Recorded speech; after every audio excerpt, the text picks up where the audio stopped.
Kayak Fishing Obsessed podcast. We'll be sitting down with a fresh guest each week. Someone who shares the same kayak fishing passion that runs through our veins. We're talking kayak anglers, kayak companies, lure experts. Heck, anyone who's got a story to tell about landing the big ones from a kayak. We're setting our sights on becoming the #1 kayak fishing podcast in the world. You'll get a chuckle, a grin, and hey, maybe even a belly laugh. Because we believe in the power of humor. But above all, we're here to educate and inspire. So, whether you're a seasoned kayak angler or just dipping your toes into this exhilarating world, join us on the Kayak Fishing Obsessed podcast. It's time to reel in adventure, camaraderie, and the joy of the catch. Here's your host, Darren Windle. You fish freaks, welcome to episode number 139 of the KFO show, Kayak Fishing Obsessed. Wyatt may be popping in here. He is on Santee Cooper right now, and he was driving back, so we'll see him in a little bit, hopefully. But tonight is going to be a banger. We're diving straight into May bass fishing, the window where things can get really good or really confusing if you're not dialed in. There's no one better to speak about it and break it all down for us than who we've got joining us tonight, Drew Gregory. Drew is not just a hammer on the water. He's built a reputation around figuring fish out in real world conditions, especially this time of the year where you got pre-spawn, post-spawn, spawn, all at once, depending on where you're at. So we're excited about that. And on top of that, he's the man behind the Kayak Adventure Series. So looking forward to hear more about that tonight. And so we are going to be getting into what's actually working in May, how to stay on the bite as things change, and some truth bombs that'll help you catch more fish starting tomorrow. And of course, if you're out there chasing bass, you already know things can go sideways fast. And this is exactly why Hoover and I built K-Fast, real world safety training made specifically for kayak anglers. No fluff, just what actually keeps you safe out in the water, from PFD, best practices, to self-rescue, situational awareness. This is the stuff most people learn the hard way. So don't be that guy. Head over to kfast.co, get certified, and make sure every single trip ends the way it's supposed to with you coming home. All right, let's go ahead and bring on Drew. How's it going, brother?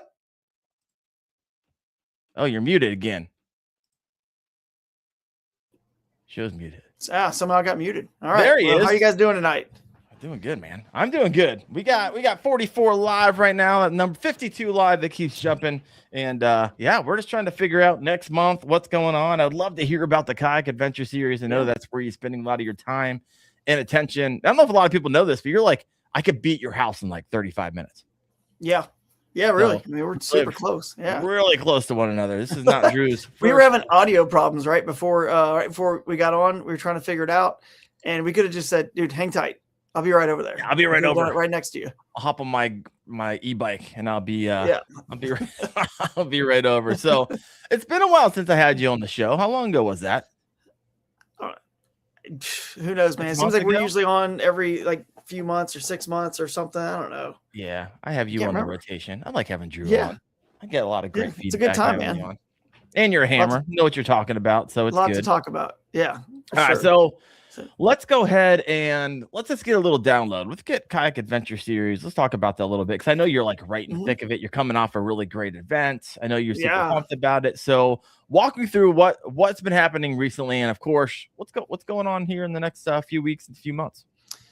Man, it was awesome. You guys definitely, if you've not done one of these events, I'll tell you, Darren, I'm like, the thing that I took away from this great Midwest of us event in Indiana that we had was just how many people texted me and emailed me and messaged me when we ended it saying, like, dude, they was their first time fishing one, or maybe it was their second time or whatever. But I got so many messages saying, dude, you were onto something here. I don't know if you realize it. And I mean, I think I realize it because I thought really long and hard about this format and how to make it very enjoyable for the anglers and easy and fun and educational.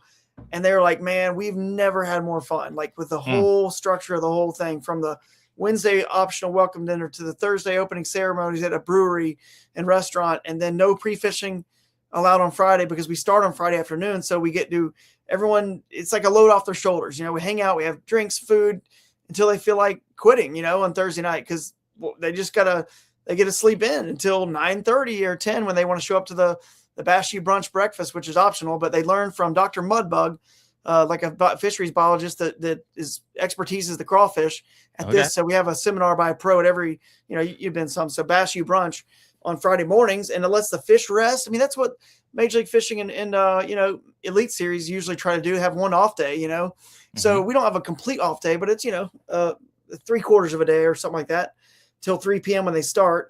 So they have the breakfast and brunch, and they do the fishing they love this Friday fishing because you're not driving somewhere, getting up early in the morning, driving somewhere like an hour or 2 hours, in the dark, cold. It's just like, you're just like, oh, cool. It's 2:00. I'm driving to my ramp, and I get a fish on a weekday in the afternoon and get an evening bite. And, there's not a lot of other public out there on the water. So they've been loving that. So anyway, they just seem to really like the format. And then they didn't say people messed up on Friday. They said, man, that was not it. Like, but we have been given a $250 bonus for the Friday leader, but because it's a 5 fish limit total. Yeah. Doesn't matter. Fish say, hey, I'm not out of it yet. I can go fix my error. Whatever I made a mistake on, I can go on Saturday, get 5 good ones, win the whole thing. Yep. Or switch to the micro. Has that happened, Drew? Has that happened? Is that something that happens often? That happens. It does happen. Well, either that happens, either they had a bad day, or they eventually call out all their Friday fish, which made their Friday fish irrelevant. So my point is, even if you can't make Friday, there's something called the Day 2 Dark Horse presented by Dark Horse Tackle. It's like a prize that we offer them, right? So it's the angler who moves up the most spots from day 1 to day 2. So if you have 0 on day 1, whether you couldn't fish or you just didn't have a good day, you move up the most spots, you have the better chance to move up the most spots. So lots of extra cool prizes they're getting. And actually this last event, Josiah Bahari and Clayton Carter from Ohio, Josiah was in second place, had a really good, after day 1, had a really good spot. So he just told his partner, hey, come over here. And they ended up getting like second or third, I can't remember, in the team division, because again, it was just 5 fish each, right? So together for the 10 for the team. So it kind of worked out. They corrected an error. They made a mistake. So it's really good. And, we're giving away a lot of extra money, extra bonus money, spreading it out. We're paying out 25% of the field. The top 20% is cash. Then the other 5 get Guardian Angel $200 light kits. So we're basically paying out 25% of the field. And this year, we're paying out 100% cash, and actually over 100% at some events. We're paying 200% when you count the prizes. Like the raffle kayak we gave away at this event was $3,600. What kayak was it? PDL 120 Pro. Old Town. Right on. Yeah, Old Town PDL 120 Pro. So I shout have out to that Old kayak. Town they didn't have to give us the most, like one of their most expensive kayaks, but raising money for the ACA this year, the American Canoe Association. So anyway, paying out 100% cash, 200% if you count the prizes, because you guys all get those $100 gift bags just for being the first 50 to sign up. And the anglers are starting to love it because there's this one thing called Unhooked by D Hooker. Have you seen this yet? We if you send us a cool video of you losing a fish, we all lose fish in a tournament, right? But now you get something for it. The best lost fish video, which is usually like a really good jump, a big fish, it comes off, and the angler is just like, shoots the lure past your face. And they're like just so frustrated. I can actually share. I mean, it's a StreamYard. I can share my screen and show you a good one from the event if you guys want. But because I got all you guys who've been submitting footage, videos up here. This is what's fun about Drew event, right? So if you're fishing that day before, he has drones out there and he's getting this footage, and he actually shows it at the at his award ceremony, which is kind of nice. So I wonder if I put it in here. So there's a lot of good nominees. If this Unhooked, one of my favorites, though, if I have it here, we always misery loves company. I just lost a nice one yesterday, so I want to see other people lose it. Make me feel all right. Well, here's some good ones then. Can you guys see that pretty good? Oh yeah, I can see it good. So, the spinning reel. Yeah. We had like 6 lady anglers in this tournament, 5 or 6. Nice. Oh, get over here. Oh no. It's like she had her net out and everything. She was. It doesn't look like it. The angle's weird. She was like, I don't know if I got that. The angle's weird. She got it. And then let's do another one here. Hang on. All right. It's good to know it's not just me. Not just you. Not just you. All of us here. I want to show. Hang on. Let me find the right folder again. It's on the water, I guess. Here we go. You got some Unhooked. people over They here. are fun to watch. So this was a good one too. So we have a tough decision to make.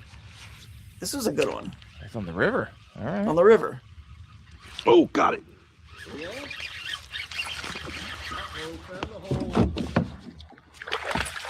A smallie and Oh, in you and gotta be out of the kidding me. net. The net. Is there a hole in that flipped net? over. Looks like there's a hole in that net. Yeah, that was a bummer, man. It looks like he. Because Looks I don't like think it it just was on went the right through his net. the spray bill nets, and I don't think it flipped out and then it jumped right over his net. I don't think the net was. No, Yeah, I think it it wasn't right full Oh, over. you out. gotta be kidding me. So that was a pretty good one. How many curse words do you hear in these videos? So far, Oh, there's definitely quite a few. the bigger the bass, the I wanted to get more what curse is this words. one. You never know. We just watch the videos. You never know what's gonna happen. I was gonna find there's a really good one from Josiah. Good one. There we go. Ah, shot it right back in Well, his face. there's a curse word on that one. But Everyone listening in, they're like, you can just imagine. You hear it. You hear what's happening. Just lures flying by people's faces. yeah. Fish jumping over nets. But I will show a. What's up, bass? Josiah Llama loses AI? a big one, dude. He loses a real big one. That's why I was trying to find his, if I can, but I don't know. This is it? No, this isn't. That's probably the one we just saw.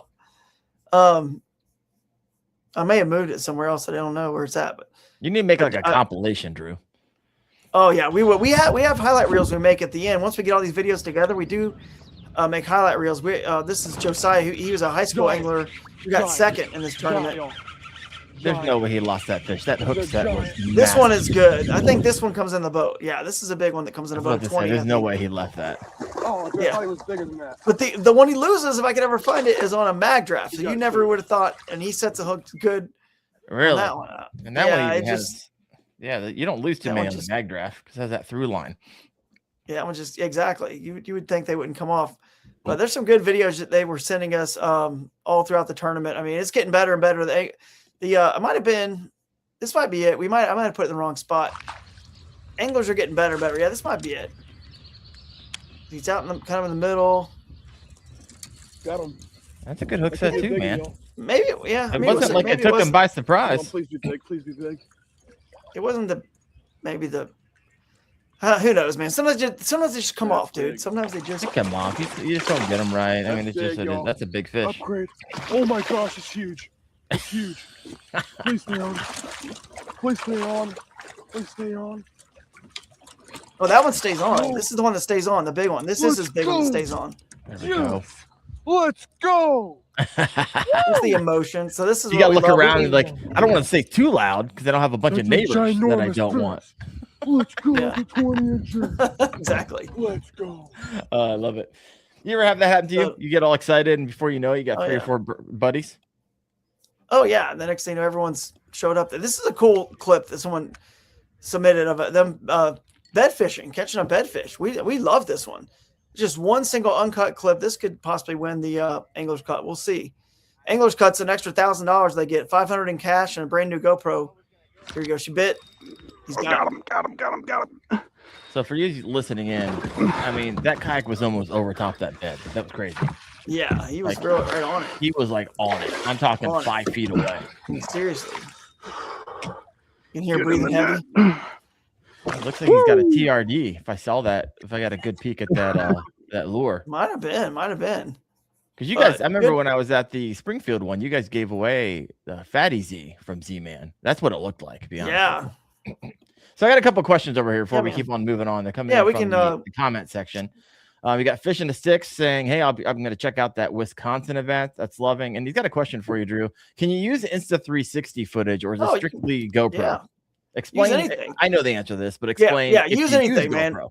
Action camera, you can use whatever you want, but if you for the GoPro Angler's Cut, it's like the $1,000 bonus. Think about it like Toyota bonus bucks. Only Toyota owners can win the Toyota bonus bucks. The GoPro Angler's Cut bonus, $1,000, that has to be filmed with a GoPro any year, any model, it doesn't matter. But for the tournament itself, for everything else, you just get out there and film with whatever you got. You know, Insta360, DJI, GoPro, whatever it is, it doesn't matter. we want the footage, we'll show it. If you lose the fish, that every other bonus we have or whatnot that's video related. It could be anything.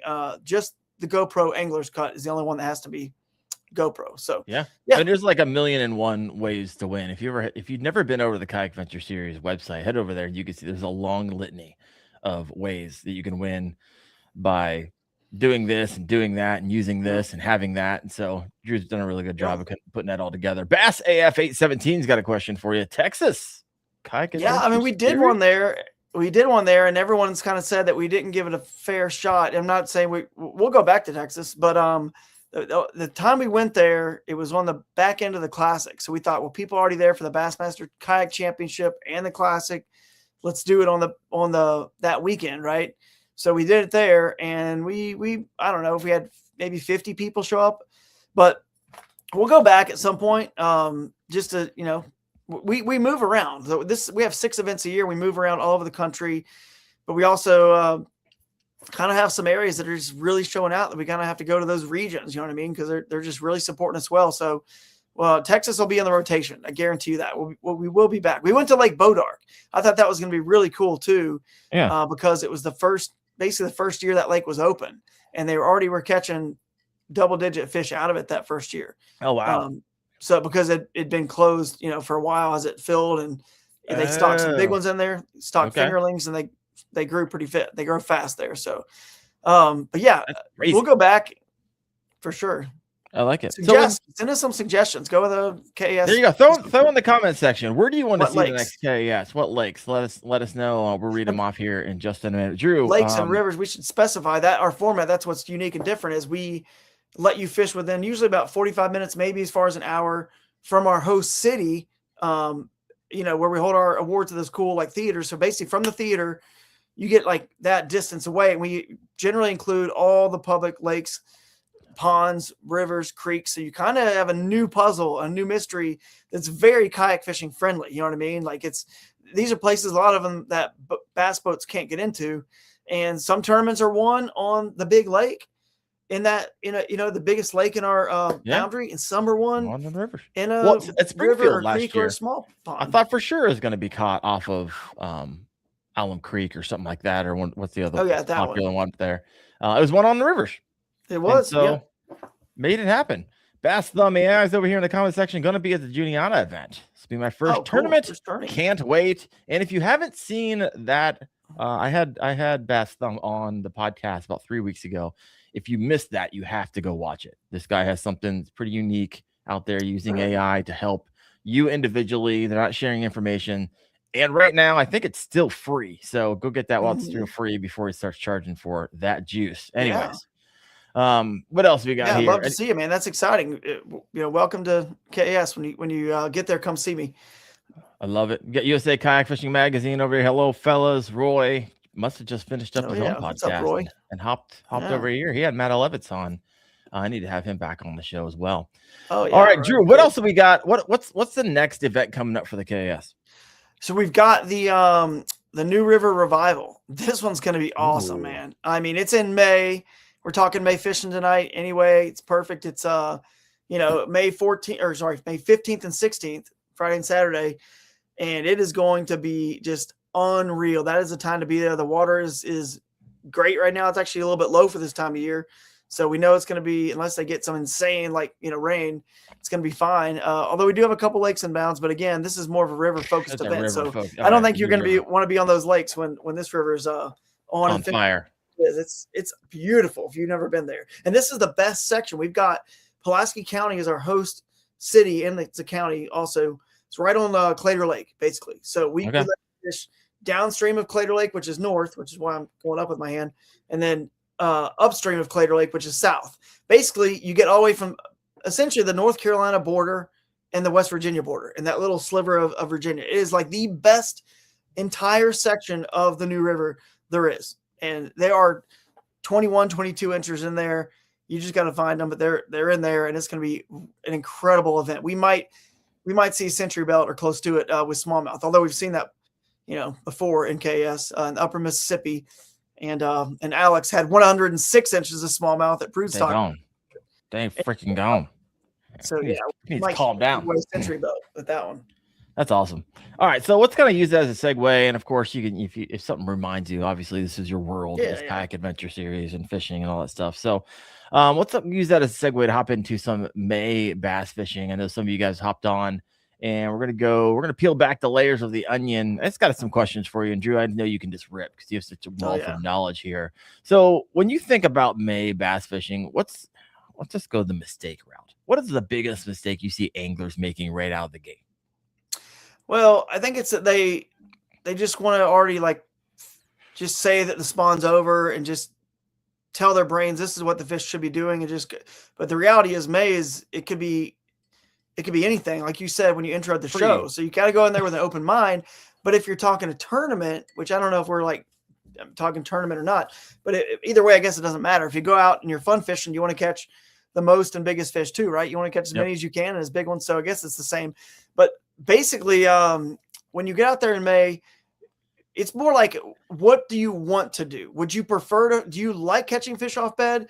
Do you not like catching fish off bed? Do you like catching fish that are pre-spawn, or do you like post-spawn? And there's differences in those, and we'll explain them. But I prefer in a tournament, especially if I can find some fish on bed, that's great because I know where they are. They're not going anywhere if they're locked on bed.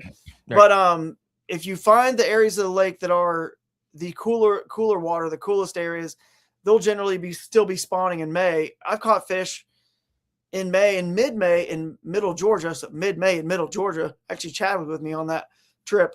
It was a 14-incher. It wasn't some big fish, and it was on a river down in middle Georgia. We were filming, and it was like late May.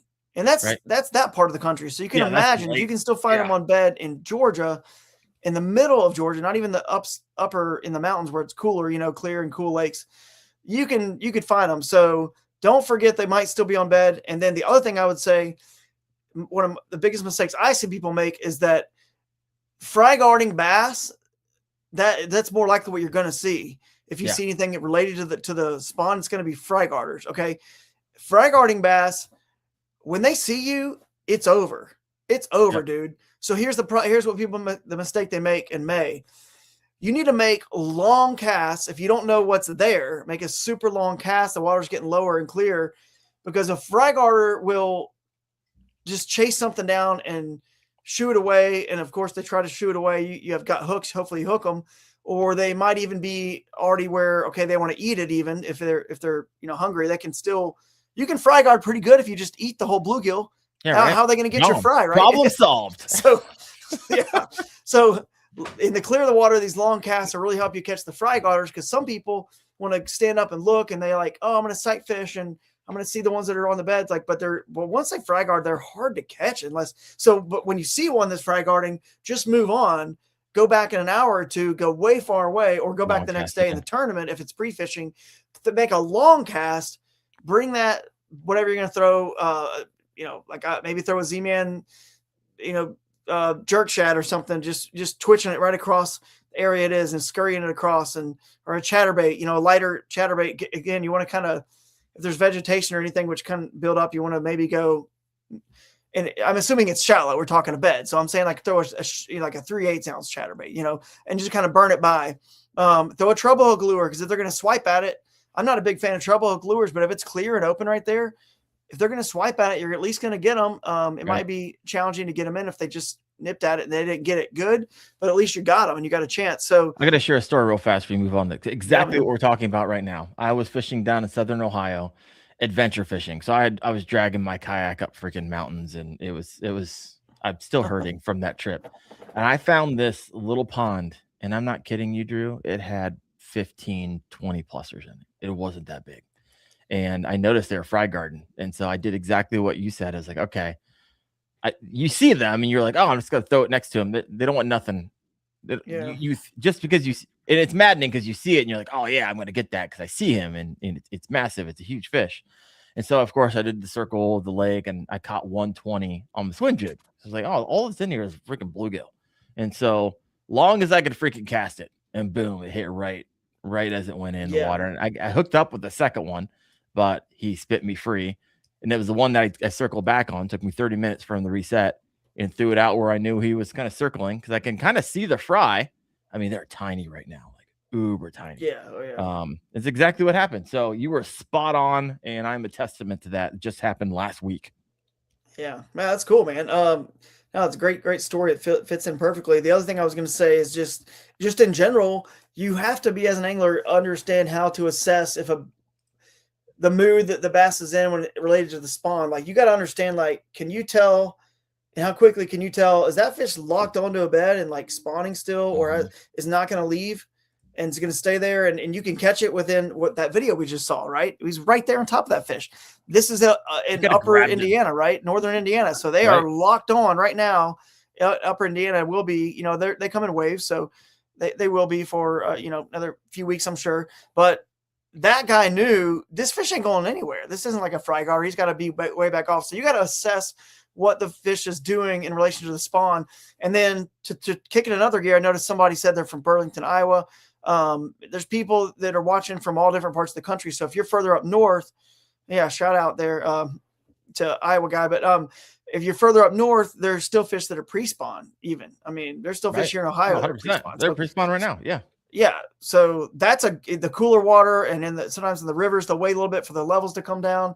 I mean, even on Chickamauga, before they go to summer pool down in Tennessee, the fish know they'll spawn once it fills up, and they know that's just time to go. So you can still chase those down. I love a pre-spawn bite because they're super fat. They're super hungry.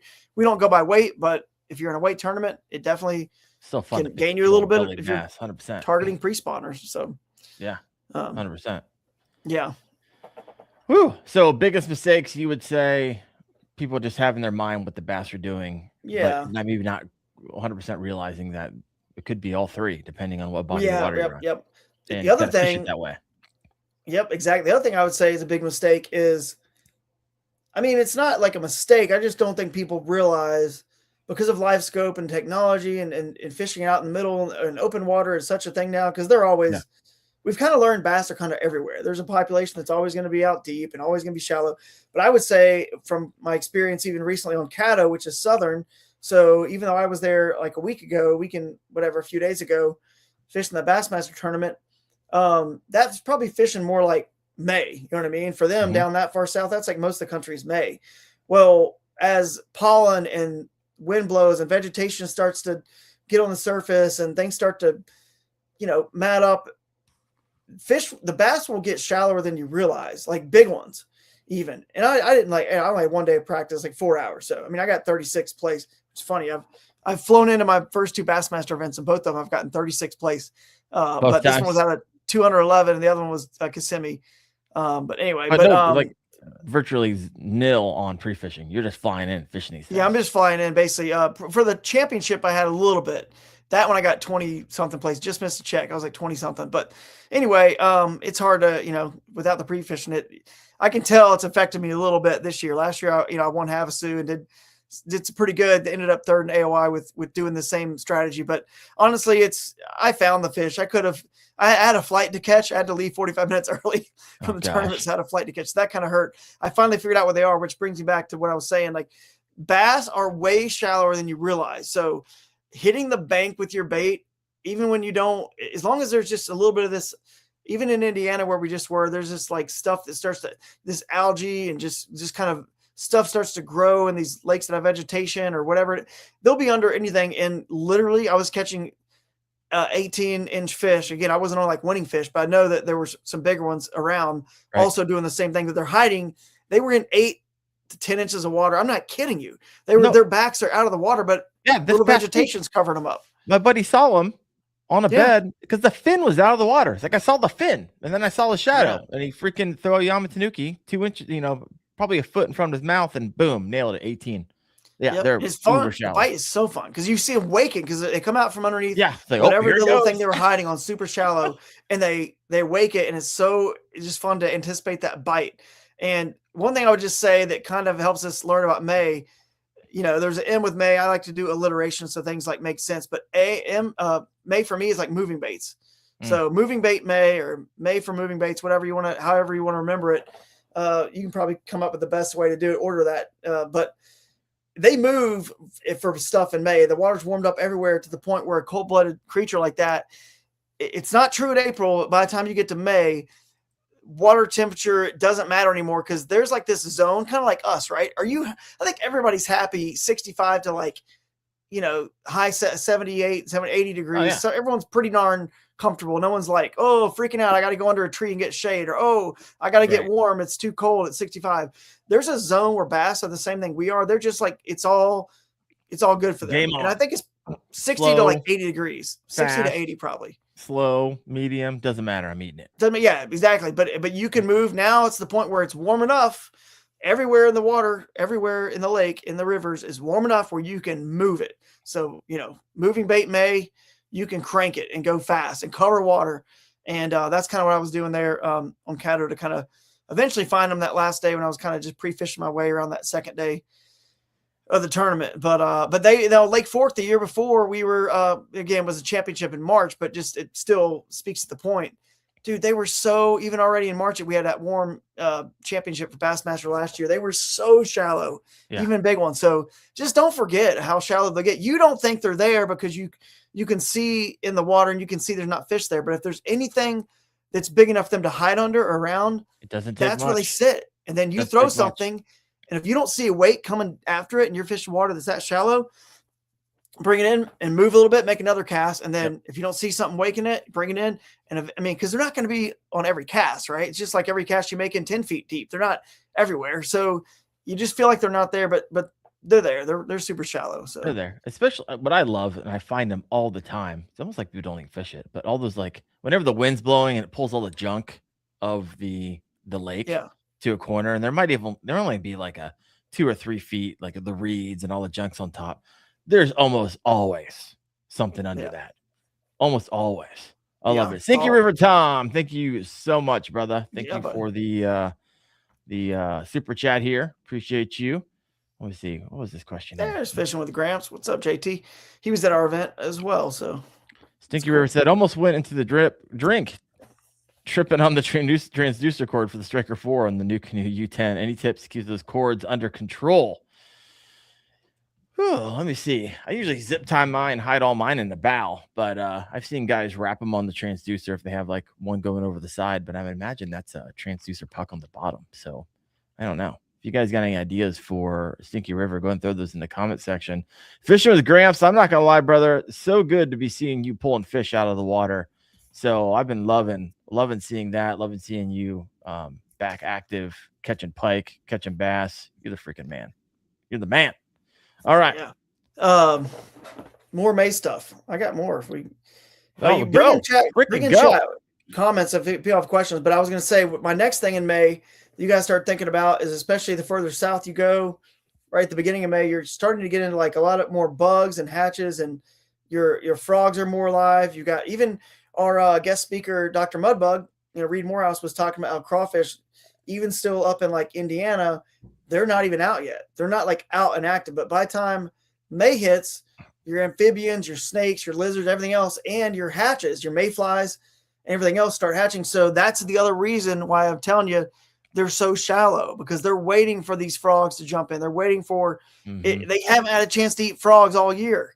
They're finally, again, remember guys, we're talking about the whole country here. So obviously frogs have been out in, March further down south, but in general, you're just getting to that point where everything else is coming alive, the hatches. So you'll get in clear water. May's pretty cool too. You can find, generally start to find like clear water, and you can probably find murky water in that same fishery. You know what I mean? It's not like it's summer where everything's just crystal clear yet. You still have enough rain and there's not quite enough evaporation where you got good flows coming in from rivers. You got fish that start to, after they spawn, the ones that aren't resident river fish, you do have some fish that want to start exploring and just feeding their way wherever their life takes them. Some of them start heading up some rivers. Even that time of year, if they're lake fish that are right close to a river, they might start doing that. But anyway, yeah, just they're just shallow also which brings me to just saying, hey, May is for topwater. It's for moving baits, but it's also just like insane, probably the best. That's why the new river for KS, I think topwater is going to be just like ridiculous. But I think topwater is on fire in May, so stick to it. It's a great way to catch a huge fish because they can't see your line. You can throw 50-pound braid. They don't see it. It calls them up, big buzz bait, big, plopper, chopo, spinning image, something that just like makes a ton of noise, a spook. And it's just a lot of huge fish are caught on top water in May because they're feeding up if they are post spawn, feeding up heavily. So I'm telling you, my favorite bait has got to be that jerk shad from Z-Man. Put it on one of those ZWG hooks they have, and just burn it across the surface.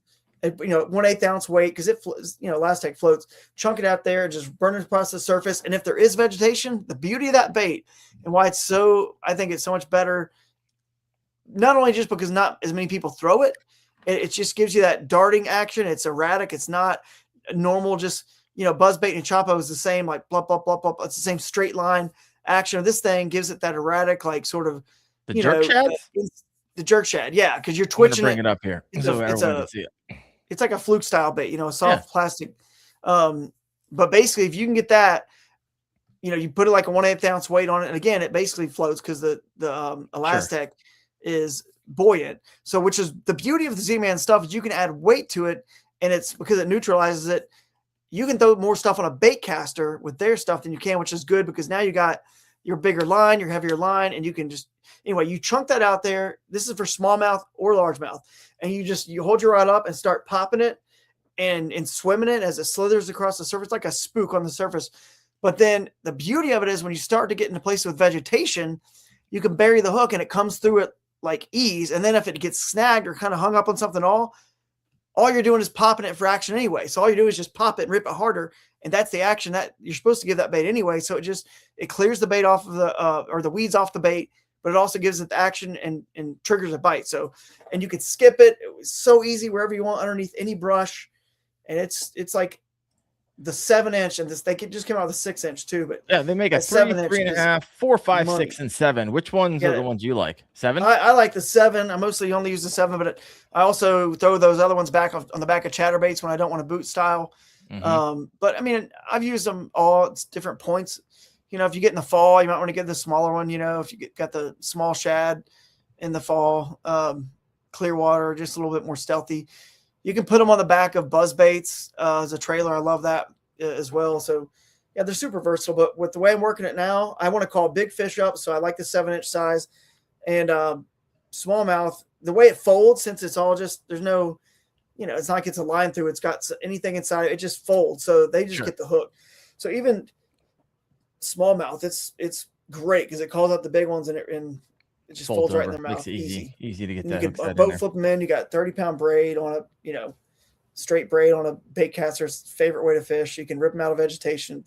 It's awesome. You can let it sink and go slow with it by, cypress trees. You want to let it just swirl and zigzag. If you want to stop it, kill it when you see them waking it. You want to kill it, let it kind of swirl and then just die. They eat it, and then it's game over. Yeah, so. Utopia Outdoorsman said, I had success fishing those jerk shads in heavy cover last summer. Good bait, 100%. All right, folks, if you've had a question for Drew about May bass, or really about anything, I'll go ahead and ask him. Go ahead and throw that into the comment section. We'll get back around to that. Also, if you have not yet done so, please hit that like button. Helps get the show a little bit of juice when it's all said and done. The algorithm likes that. It likes a lot. Also, I don't share this very often, but if you haven't done so yet, head over to Apple or Spotify and rate the podcast, right? And so I have a lot of great ratings. However, I get some goofballs who are like, hey, there's a click in my audio. 1 star. It's like, you think it might have been your computer and maybe not the podcast? I don't know. Pretty crazy. But every once in a while I get those 1 star, 0 stars. And it takes a whole lot of positive reviews to keep that up there. Got some questions over here from Midwest Kayak Co. What color chatterbaits is your favorite for May? Oh, dude, I'm glad he asked this question because generally I only throw a couple colors of chatterbaits, but I want to have this. I don't have the skirt on this one. I wish I did, but I want to have the bluegill color, and then like a murky water. I like to throw something like this. It's like white and chartreuse, basically. Mm-hmm. Actually, it's got a jerk shad on the back of it right here. But the bluegill is the one that I don't have the skirt on this one. I could see one later on. I'd show it to you, but this is the head of it. But anyway, the bluegill color, the bluegill pattern is probably my favorite because the water, that's basically what I use in clear water everywhere. If it's clear, I go bluegill. Mm-hmm. If has some stain to it, I like that white and chartreuse kind of action. There may be one other color I use sometime, but basically that's it. I mean, maybe I use that golden shiner sometimes, but What type of chatterbait are those? I like the I mean, gosh, I use them all, but that new Elite Evo is good. Yep. It to me, you can go tungsten, you could do the one without tungsten. I know they're discontinuing the tungsten one, so but to me, I know it's like, I mean, yeah, they're discontinuing it. I don't know if you know that or not. I do now, but you know why? Yeah. The price of tungsten has gone up over the world like insanely. Yeah, but people will So pay it doesn't make it does you're not going to pay the price they have to charge to sell it. You're not going to You'd pay be surprised what I would pay. Well, that's true. For But fishing gear. but there's why. Wyatt, what's up, brother? Is he frozen? He's at Relaxed Retreat right now, and they have zero internet. So he's like, I'm going to try it, and we will see. And I could tell by how he's gone. Well, he'll come in here if he gets in here. Cool, whatever. You know, I'm sure he's busy winning something or trying to put his trophy somewhere. He's on a roll. He's on a tear as of late. So good for Wyatt. Yeah. Well, really quick. So we have a thing, Drew, going on because Wyatt has a job, but he's never there because he's always fishing and he's always calling off. And so every week we do a segment called "Does Wyatt Still Have a Job?" And I don't know how he still has a job, but I'm not entirely sure. Someone says tungsten's up 300%. That is wild. Okay, see, that's why. Yeah, we haven't discussed if he has a job. I don't know. Wyatt actually called me today. He was on Santee and he was telling me his fishing adventures. He said he caught a 21, some 18s and 19s, and he said he lost a couple donkeys punching. And he said he had one. And you guys if you were punched before, he went to set the hook and it like sprained his wrist because it was so big. Where it pulls back and you weren't expecting it. And unfortunately he didn't land it, but he's like, my wrist still hurts from that hook set punching. Wow, so I don't know. Sounds like a log to me, Wyatt. Sounds like a log. Right. I love that beaver says that 10-pounder I lost. It's like 100 lures in this giant log under there. Oh, that's fun. Yeah, that's what it is. But I will say that's the one to use. Just the Evo is great because here's the thing, man. So when they came out of the tungsten, everyone's like, "Whoa, tungsten!" And I'm sure they're like, "You can feel it better." And I'm thinking, have you ever not felt a chatterbait? No, I think I feel a chatterbait every time. And they're like, "Yeah, but it's a different sound." And I'm like, "Well, I would buy that argument if we knew that the different sound it made somehow could prove that that's the sound they like better for some reason. Like, what makes you think what if they like that sound worse? What if that sound doesn't? I mean, everyone's just trying to make all this stuff. It's like about why.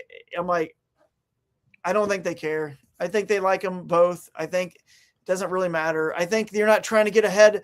You're not trying to get a lead head bait smaller, the lead smaller in a bait. It doesn't really do you a lot of good on a chatterbait because the profile of a fish is obviously much bigger than this teeny little head. So why are we trying to get it smaller? Sure. If anything, you should be arguing it should be getting bigger with using a 10 or something else like some other material because then you can make it like bigger and the profile is more of the size. So anyway, I don't think it matters personally too much. For like a Texas ray or something like that. Yeah. If you want a smaller, right. All right. Yeah, I'm not sure it really matters for a chatterbait, but either way, they stock up on them now. If you didn't know, they're going away, I think. But they might be back. Who knows? Ebb and flows of tungsten. I guess I don't buy a lot of tungsten. I don't know. We'll see. Yeah. Steven Surgeon said Wyatt was sitting in the dark. Maybe Wyatt doesn't have a job. I honestly don't know. I didn't ask him today, but it's one of those things.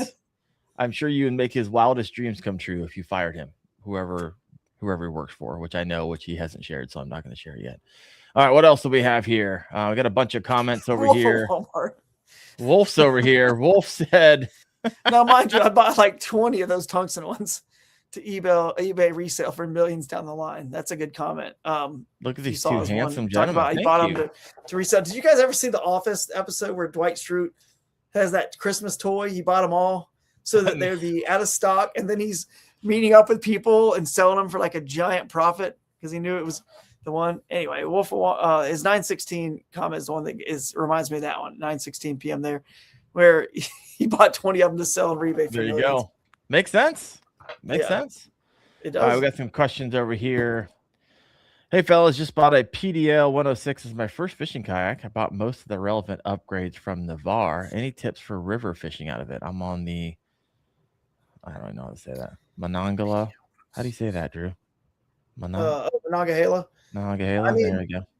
The good news about a PDL, you've got depth in that river pretty good, unless you're way upstream. So that pedal drive is good. And what I would say about that is obviously it's going to help you fish upstream pretty good. That's when I have a motor on, the river kayak, like the Shoaly that I use, Torpedo on the back. I go upstream and fish my way that way. It's just a little bit better to just hold yourself with the current.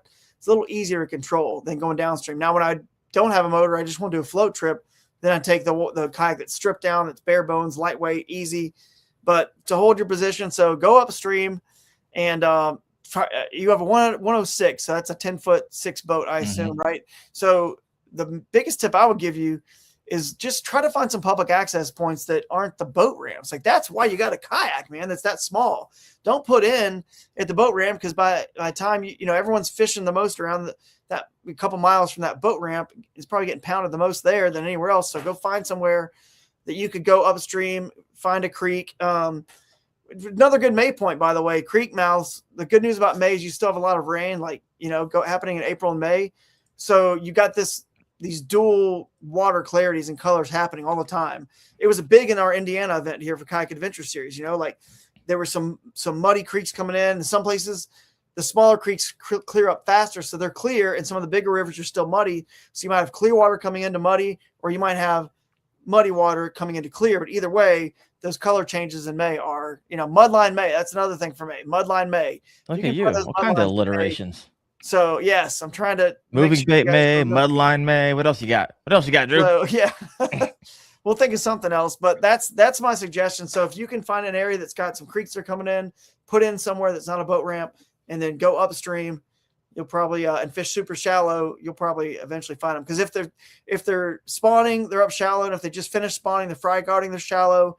They're just all shallow. I mean, a lot of fish in May are shallow until they move back out in some of the other lakes. But you're in a river, so they're mostly all going to be kind of on the banks right now. I got not three too far questions from me, by the way, coming from the comment section. So this is what I love about having a live show, and I don't love just running off the show and just ignoring everybody who's listening in. So we got a lot of questions over here. I'm gonna get to them. Charlie Sanders Fishing question. Drew, you're gonna love this. How do you stay confident in keeping it simple, shallow water fishing? Drew's like, that's weird. So confident. It is tough. I'll say this. This is an individual sport. If you go back and you look at everybody's results, you see them and hear about them when they pop, when they're like, oh, they won, or they're up in the top 10, but you don't really go and look. But it's just like, fishing's just tough in general. Like, no matter what, it's tough. And you have to remember that and stay mentally in the game of fishing, because even for the best anglers, it's super tough. I mean, I can tell you tournaments this year that just barely squeak. Kissimmee was tough, barely squeaked limits out there, or even on second, they didn't even have a limit. Still finished 36 because that was so tough. But anyway, point is, but fishing is super shallow. It's one of those things where they're there, and that a lot of the pressure these days is with the electronics is going offshore ways. You don't use that technology that shallow, how shallow I'm fishing. And you can't use live scope very well that shallow, because they're also hiding under and behind stuff that the scope would never show.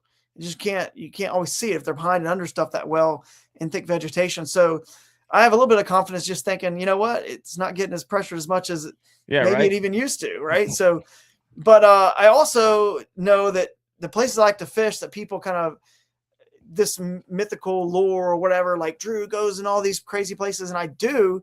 But the thing is, I go and explore them, whether it's practice or just I don't really get a lot of practice these days, but in the past, when I go explore, the bummer is they don't all just have magical, giant fish that just win tournaments. They don't. That you go there. I went there actually on Caddo and pre-fished one area that I'd done pretty good in the past at, and it was kind of this super out of the way. I don't think anybody else has really ever been there. But it was horrible, dude, horrible. So they're not everywhere, but what keeps me confident, back to this question, is the fact that I eventually, you stumble on enough of these places that are magical, that are less pressured. You have them to yourself. And I just want to find something in a tournament that no one else is on, even if it's not winning spot per se. I'd much rather be alone catching fish that are unpressured, just in the peace and quiet by myself, and be able to take my own time and pace in that area and still be able to, maybe still have enough fish to catch a check, or it's good. Maybe it's not winning fish. I'd still rather be there than having to grind out some community hole around a bunch of other people. It's just the way I like to fish. But anyway, I just stay confident because I know that eventually you will stumble on enough fish are shallow, and winning fish are shallow. You just got to find them. And I know that it's not easy for everybody, no matter where they are, deep, shallow, whatever. So just got to hang in there, because the hardest part is, I'll end with this. Shallow fish aren't in giant schools of 30 and 100. Okay. That's just the fact. They're onesies and twosies. They're not really, that's the hardest part. And you got to know that going in. So you got to cover a lot of water. On a river or creek, there's only one alpha that would matter in a tournament. In some small creek, like one alpha fish that would matter on your 5 fish limit, like again, I'm just kind of being general here, 1.5 miles or 2 miles. There might be one that would really matter, maybe two, maybe a couple, that could still be on your stringer. But and you just got to cover a water, man, and just find them that way. But fish fast, because when you fish shallow, you can fish fast, because either it hits the water and there's this the first few cranks, there's an explosion on your bait, or a wake you see, and then you can reel it in if it's not, and then keep moving and keep casting. So that's the thing. Just fish fast when you fish shallow. I like it. All right, got a bunch of comments over here. Here's CT Yak Bassin. Had a super tough bite during the first term this year in CT. Found a Yamatanuki bite. Placed top 5. That's what the Yamatanuki does. I love that freaking bait. Freaking so stupid. Does it? But I love it. All right, here's a couple more questions for you. Next actually came in from Low Life Angler and Wolf of Walmart. What? Oh yeah. Does the blade color matter for your chatterbait? Absolutely, dude. Now, really quick. I mean, has it been noticeable for you? That's yes. All right, go ahead. So absolutely, I do not. If it's murky water, it's not going to matter. If it's murky, it's really not going to matter that much. If it's really stained, it's probably not. That's why you could use a painted blade, like the big blade chatterbait. They make them in these bright orange painted blades. But once it gets like, a foot and a half of visibility, something where a flash will matter. You see this thing flashing right here off the light? It does that like a spinnerbait, and it's like critical for me to have a blade that flashes, because it can draw their eye, and they'll notice that, and then they see what it is and they hone in on it. If it doesn't flash and it's far away, they might be keyed in on something this direction. And again, bass can see in 350 degree radius, so almost all the way around. So I want to alert them, signal them, and then all of a sudden they see that flash. It's like they can sense it and see it kind of with that side of their eye. That I don't know how they see and focus in. I guess they're like us. They can only focus in on a certain percentage, but it's like us. So I can see this way right now, but I can't focus in on it. I can see it, and I know that it's there, and I can see a flash. I could if something moves, I can get my attention. I can see it. That's the way they are. But I want that flash, because it'll get their attention, and then they go over to it. So if it's clear enough, once it's like a foot and a half, it's at least flashy enough where it might matter when it goes by something, and they could hone in on it. Once it's like a spinnerbait. Once they hone in on the flashing, and they're attracted by the school of what a spinnerbait looks like is a little school of fish, right? Sure. Or a little, like a 5-inch fish or 3-4 inch fish eating a couple 1 and 2 inch fish. Either way, when they get there, what do they eat? They eat the actual bigger one that your trailer's on and your skirt's on, your hook's on, right? So once they see this flash and they get attracted, they shoot over there. What are they going to eat? They're going to eat the actual part of your bait that you want them to eat. They're going to see this. So I prefer the ones that are colored. I don't care. It doesn't matter to me if it's silver or gold. It just needs to flash. But I use the other blades. The other reason I don't like the painted blades, the flat painted blade on that big blade is fine. But I will say this, and I think the Evos have some of this going on, and some of the all the chatterbaits do. I avoid the ones that are painted and have the specks. Looks like green pumpkin. It's got specks, and I avoid painted blades because it starts to chip off. It's not like a perfectly smooth surface.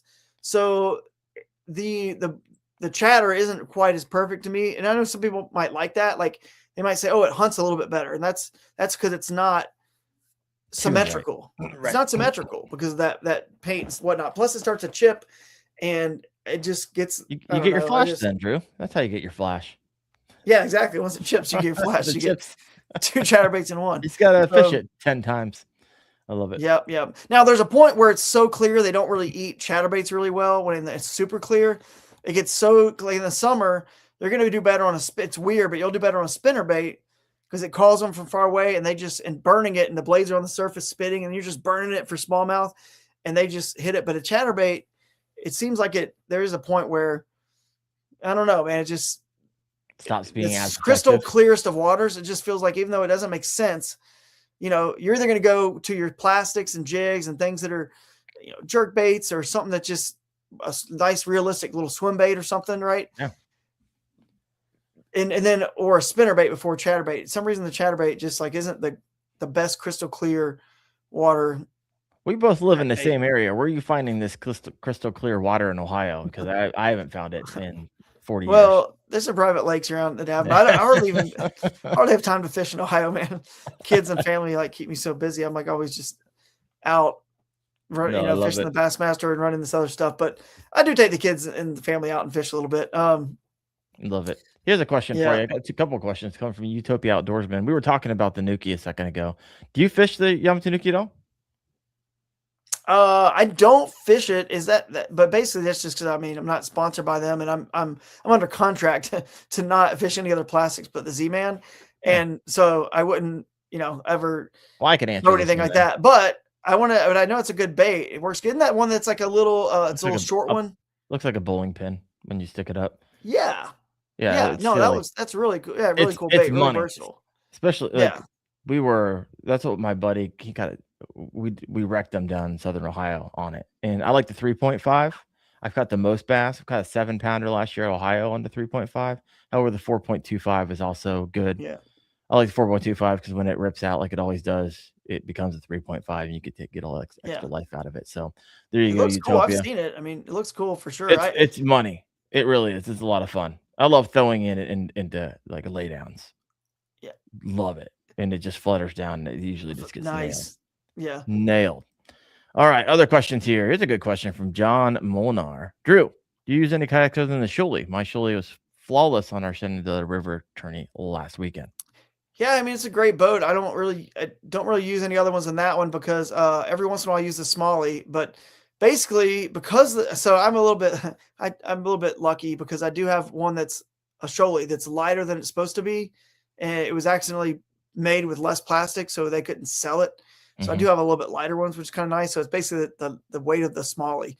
So anyway, but I have that. So the Smalley is nice because you can, it's a little lighter. You can get it in and out of different access points. And there are times when the Smalley will be a little bit better for tight quarters, the size of it, the length of it. I mean, believe it or not, even I've won tournaments in the ultralight from Crescent that the width of that thing, literally just the width being 30 inches, right? Yeah. Allows you to get into and through places that no other kayak and no one else could have. Now, is it like super rare to find a situation? It's like Keith Pochet, fishing out of his Gator Tracks boat or something small like that. Somebody trying to do that style in the bass boat world. Every once in a while, that boat, exactly that width, the size is just a little bit narrower or lighter or whatever, where he can get somewhere somebody else can't, and it matters, but not very often. But anyway, the Smalley is a little bit better for stuff like that. But the Shuley, it's just easier to stand in. I think for most people, it's a boat they prefer because I have, that light one, and because I've got multiple Shuleys set up for different ways. Like I got one double power poles and one that's for just the torpedo, and one that's the lightweight one that has nothing on it at all. So it's literally just like, 50 pounds, just pick it up, like just, 45, 50 pounds, whatever it is. So, not really. Cause I feel like it can do anything and everything. I can take it offshore. I feel totally comfortable in it. I can take it in big water. It's fine. I mean, it handles waves great because it's a riverboat. So, but you can make this is a cool segue too, a point about kayaks. You can turn a RVR or a Shuley, or you name any other riverboat out there. You can turn it into a freaking good lake boat by putting a motor on it. Because the reason they're good riverboats is they're pretty maneuverable, right? The Shuley is very maneuverable. The bad part is out there with a paddle and no motor, you can get blown around by the wind, spinning circles in a lake, right? Sure. Well, once you put the motor on it, it negates all that. It's over. Now it's just a great lake boat because it's small, it's nice. You can still stand in it. You can do everything in it that everybody else can. And you got the motor, so you're not going to spin around. But can you turn a 13 or 14 foot gigantic heavy boat like that's, like I said, into a great riverboat and make it all of a sudden turn quick and easy? No. So you can go the opposite. You can only do one way, and then you can't do the other one. You The can't. other way. I don't know how to Yeah. say that. You know what I'm saying? So We're following you. I love you it. guys follow, but yeah, I don't really use them all. I love that boat. It's obviously I designed it, so I love it. But and that 45 pounder, just so you know, I've beat it to pieces for 4 years now. Yeah, 4 years. And even though it's under, like 45 pounds right. of plastic shot weight, I've scraped. That's my riverboat. It's just destroyed on the bottom. Still can't get a hole in it. So they're tough boats, man. I like it. Here's a good Who's question next? for you coming Yeah, in we got from some the great comment questions, section. guys. This is from Wolf of Walmart. The question is, does Drew customize his trailers, color markers, cut them down, modify them in any way? Because I noticed you didn't have a skirt on that one. And if you buy them from Z-Man, they do. Yeah. So what do you got? I don't know what that happened to that skirt. That was like a 1 ouncer. I don't know. It may have taken off or something to show. I do modify some stuff sometimes. So the one thing I'll say, we're talking about chatterbaits here, and this is helpful. Like a boot tail trailer, like something like this, is going to make it ride higher in the water column. It gives it lift. That boot tail lifts the actual whole bait, plus the last tech, of course, floats. But basically, you can turn a half-ounce chatterbait, depending if you put let's say you put a 5-inch diesel minnow or something with a paddle tail. That's especially if it's buoyant plastic like this is. You can turn a half-ounce chatterbait into a fish like a 3/8 ounce without cutting off, retying a 3/8 ounce on. And then you could put a straight tail on like this, and it's going to sink faster. And then it fishes like a half ounce again with one bait. You don't have to retie. So that's one thing. But I don't really color them. Z-Man, again, that's the only plastics I use. I love it because it lasts forever. I mean, it just stretches, lasts forever. So I don't, they have so many different trailers now, like so many they make, that I just use straight what they have and then what they make. And their chatterbaits are made with the little, wire keepers to hold them on there. They last forever. I mean, it's like, that's what it's I on use. there for good. I get chatter spikes, chatter shads, all those are my trailers for my chatterbaits. 100%. The new diesel kickers. That's the one, dude. I wish I had some of those here. I need to start bringing some new stuff down here. The new diesel kickers. If you go look at that thing, bro, it is awesome. It's thick. It's meaty. They have two sizes, like a 3-inch and a 5. It's thick, meaty. And then the two, it's like those billy goats they made. And have you ever seen the goats, the billy goats? They have those two like little paddle. So this thing there's 2 of them like that, but it basically, they come together. It looks like it's a fin, just a fish, right? And it's a wider, taller profile. But that thing is really good on the back of a chatterbait because it's thicker and meatier. It helps it skip, and it's a real good thing. So yeah, I don't really do a ton of. The only thing I do, like, if I assume he's talking about chatterbaits, but like on the cross-size jig, a little smaller, which they're discontinuing that jig. I don't even know if they have it on the website for sale. The cross-size jig, the cross-size power finesse jig, the small one. Okay, that one right there. So I do cut down the Pro Crawls like elastic crawfish bait. So Pro Crawls, I cut it down. I can cut a 1/4 inch of it off to make it fit a little bit better on a smaller like power finesse jig. So I do have to cut some stuff down like that. I don't really color it and dip it in anything and stuff like that. Yeah, no, I like it. We are going to I'm going to slowly start landing this plane only because I have to get up at 4 a.m. tomorrow, drive to Cleveland, fly to Maine, and do some content with Malone Auto Racks. So I'm excited about doing that. So pumped up. That'd be great. Pumped up, but that's an early morning for me. So a couple more questions for you, Drew. And these are some questions that I have. What's a May bass fishing myth that needs to die, in your opinion? What's something you hear all the time and it kind of like irks you? You're like, that's not true. That's not true. Nope. I feel like we kind of even did some of this at the beginning a little bit about that the bass are done spawning, but again, it depends on where you're at. I mean, they're done in Florida. I mean, but like I said, in middle Georgia, they were spawning and still spawning. Again, I think your biggest ones definitely spawn earlier, but just they're I don't know. I guess that's probably it. The one we talked about earlier, just that it's it's over, and it's not over at all, because fish, they spawn in waves first of all, and a female can spawn several times, and they will, because especially in rivers, because flooding and stuff happens. So think about like grapes. The fisheries biologist told it to me this way one time. It's like when they check their eggs, some grapes on the vine are ripe and ready to eat. Some are already like dying off, right? And some are not ready yet. That's the way their eggs are all wound up in their body. So when they have a group that's ready, boom, they're going. So that's kind of a myth. People think, oh, it's super warm and like late February, March, they're just going to go spawn. Well, they can't really spawn until that first round is like ready. And, a human, like female, it takes 9 months, right? So there's a time period it definitely takes for them to get ripe and ready. They can't just because it gets warm.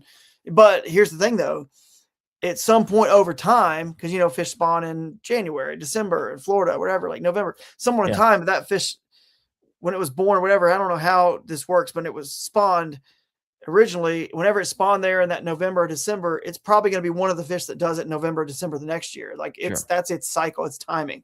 But they might go for a few. So I would just think that's one of the myths that I think we kind of debunked earlier, and that they're just all heading out deep now. I just don't think that's true until later in May, in June, when they're kind of finally like in lakes, at least going back offshore. Yeah.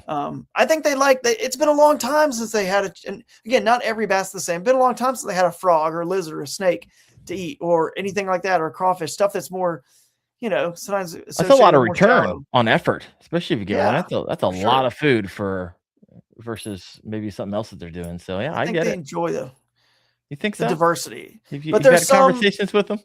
Yeah, I think so. I think they enjoy diversity. I like to talk to you. Yeah, for a long time. I think they're like sick of. Now, there's definitely some that are like, all right, let's get back out to the shad, and that's just kind of who they are and what they do. But that's the same with us, man. You got people who want to live on the mountains. You got people who want the beach. You got people that want to live on the river. You got people that want to live on the lake. And bass are no different. They're just they're just ones that are like resident to the river or this area or wood and bluegill eaters, and that's who they are and what they want to do and where they want to live, and it's all working for them, and they're like, I'm happy.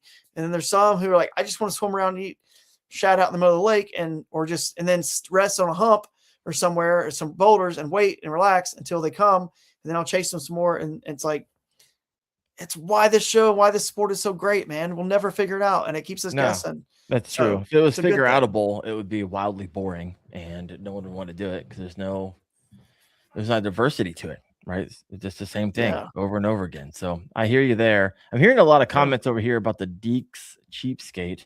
I believe one of these came in a Dark Horse tackle box. I took it down to the Nationals for KBF, and I only had one of them, and that thing just tore them up. And then I lost it, and then I couldn't catch anything else on anything else. And so I don't know if it was just the timing, but I will give a testament to that Deeks chatterbait as a great alternative if you if I see one or get your hands on one. And you got a lot of people over here too. Bass Thumb AI, Deeks, Wolf of Walmart, Deeks. And so Low Life Angler's got one tied on right now. So solid. Utopia Outdoorsman has a question. I got to answer it for him because I can tell he needs some help here. Here, this one? Yeah. All right, so I'll read it. So for those who are listening in, so if you're fishing a river tournament and it's right after the passing a low pressure system with rain and temps in the mid 40s, what are you throwing for smallies? Asking for a friend. Well, I want to know what his water temperature is like. I think he's saying that the air temp is in the mid 40s, the rain and the temps are in the mid 40s. So follow-up question for you. You got a chance to answer. Yeah, if he has a chance to answer. But this is the cool thing too about, like, you want to chase the more optimal, comfortable like conditions, right? So for us, we just talked about earlier in the show, there's the optimal comfort conditions, right? So all year long, I personally, because think about it, man, like, are you guys, if you're watching this, do you care about eating food, even if you're starving, if you are standing outside in 15-degree weather and you have a jacket on? What are you going to do first? You're going to go get comfortable first and then eat? Yeah, probably. I think bass are no different. They want to be, because they could go weeks without eating and stay alive. They are not like us. They can literally last a long time. So if they need to. So they want to be comfortable first. So at the point when he's talking about weather and low pressure and all this stuff, you got to find, if you can find the area of the lake that's the most comfortable for them, which in colder water situations, that's the warmest water.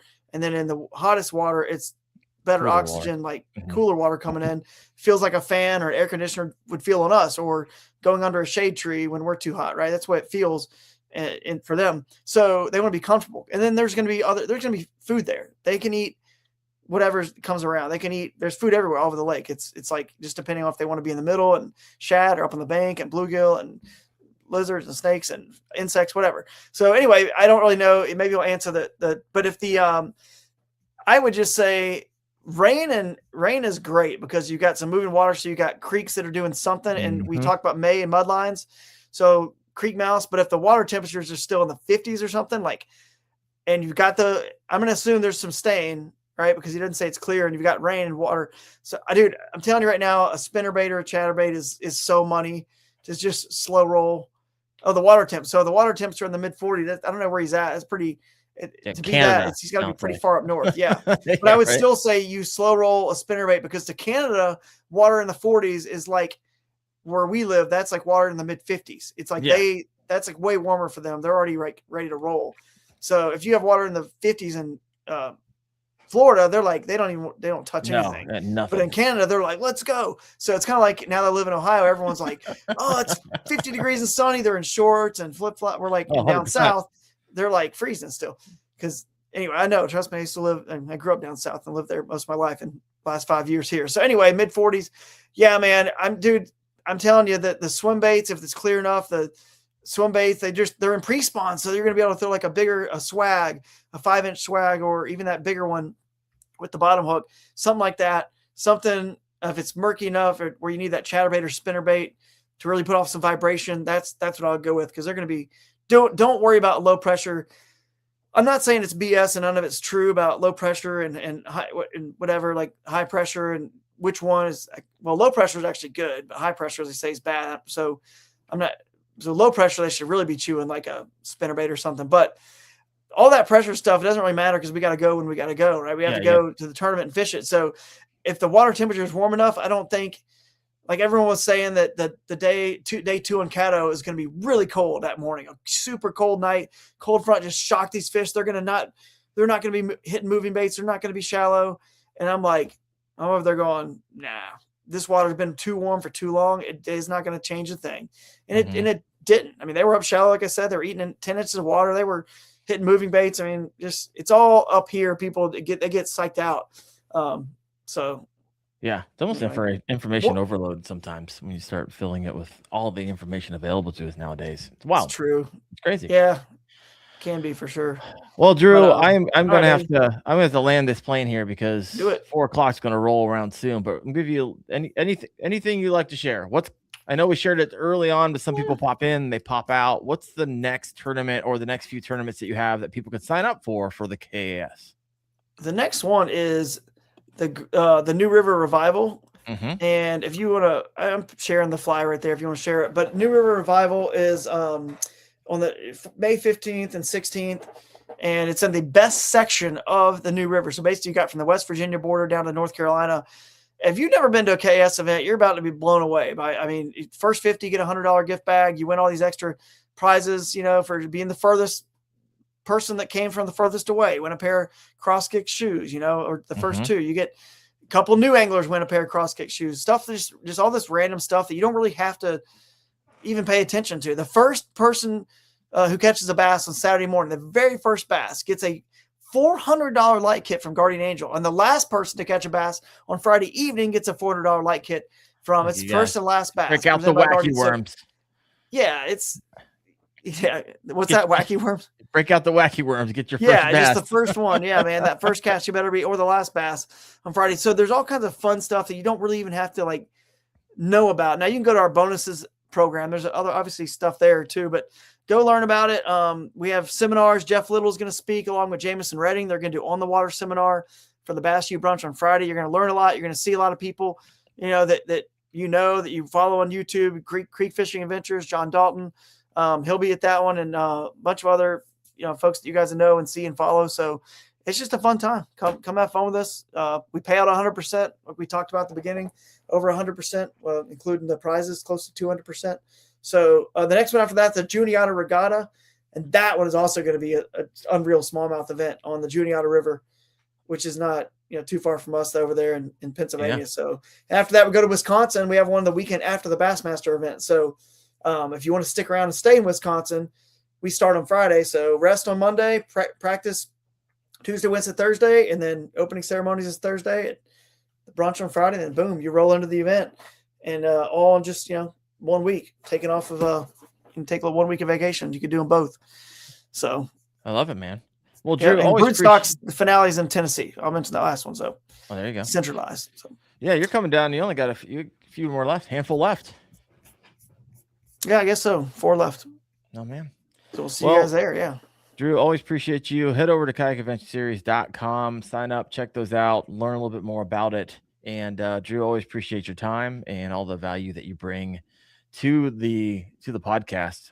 Man, a lot of nuggets of truth in there. And if you didn't take away something from this podcast, you weren't listening. So appreciate you. Also, next week, I'm going to have Debo. We're going to come smash up again, and we're going to have Berkeley on. And we're going to be talking about some designers of the Lab series. So we're excited about that. Followed by the following week, one of my favorite guests, we're going to have Science of the Strike back on. And so we had them on a couple months ago, and they agreed to come back on again. So we're pumped up about that. And then the following 2 weeks after that, well, I'm down at Santee Cooper with a whole lot of content creators. It's going to be a good time. So I will see you next Tuesday night, 8:30 p.m. Eastern on the Kayak Fishing Obsessed podcast. Thank you, Drew. Thank you all for listening. You guys have a good one. Thank you. See you guys.